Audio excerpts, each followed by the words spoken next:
Hi everyone, welcome to part 3. Okay, Shirov has just played king f8, and Van Wely continued with bishop d2.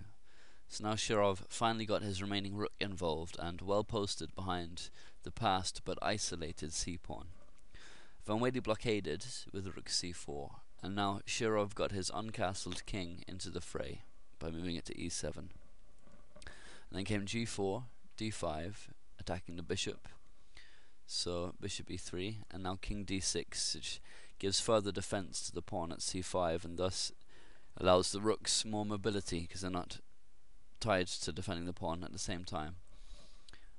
So king f1 from Van Wely, and now rook d1 check, king e2, and rook a1 pretty much forces rook a4 in order to defend the pawn on a3, which in turn allows c4.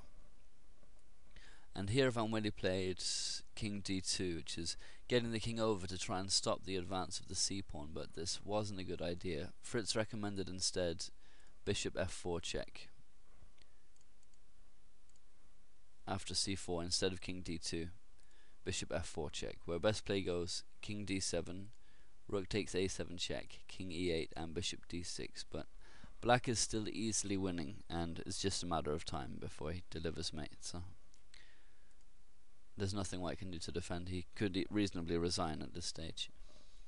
So after king d2 anyway, c3 check and king c2, at least stopping the pawn from advancing right away. But now comes rook a2 check, king d3, c2, and bishop c1, which is pretty much forced, and this stops the pawn from queening. And passed pawns, are often a big feature of endgames, and it's instructive here how the c-pawn is more or less dictating the entire game. Next came rook a1, threatening to win the bishop, and rook d4 check, king e6, rook e4 check, king f6. They're pointless checks really. They simply drive the king to a more active position where he can start hassling White's loose kingside pawns over here, but there's little else Van Wely can do to stave off the inevitable.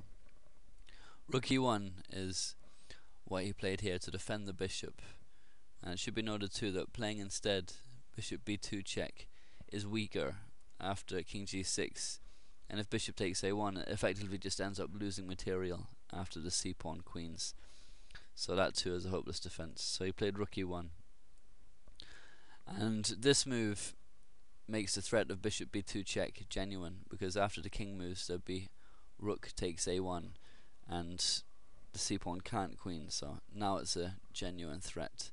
So Shirov answered with rook b1. So king d2, further protecting the bishop and applying some pressure to the c-pawn, but realistically White is still making no threats in this position. He's putting up the best defense available, but objectively speaking his drawing chances rely solely on a mistake from Shirov, and that must be what he's hoping for, but it's extremely unlikely. So rook b7 anyway, threatening rook d7 check with strong attack. So Van Wely answered with rook e3. Now came king g5, attacking the pawn, so f3 and king f4, applying pressure to the rook and also the pawn here at f3.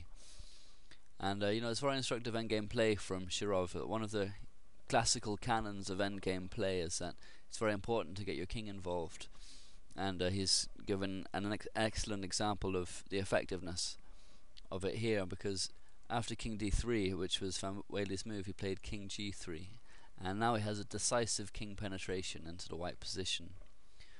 Van Wely tried to keep the king away with king e2, but this is clearly losing with a disadvantage of 3.5 pawns after rook e7 check, and his defense has fallen apart.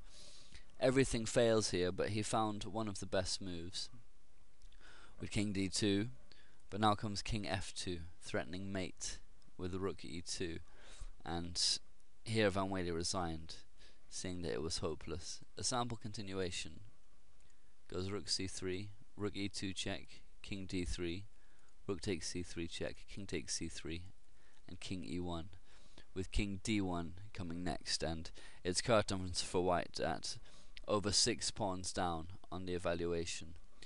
So it was another great game from Shirov after some inaccuracies from Van Wely, who started the tournament well but has gone downhill since then. The big question is whether Shirov can make it 6 out of 6 this afternoon against Nigel Short, who's not having a great tournament either, so perhaps it's possible. We'll see how it goes anyway, but in any case, Shirov now has a 1.5 point lead on Nakamura, Ivanchuk and Carlsen, who are tied for second on 3.5 out of 5. So I hope you enjoyed this game anyway. Please leave any comments or thoughts. Thanks very much.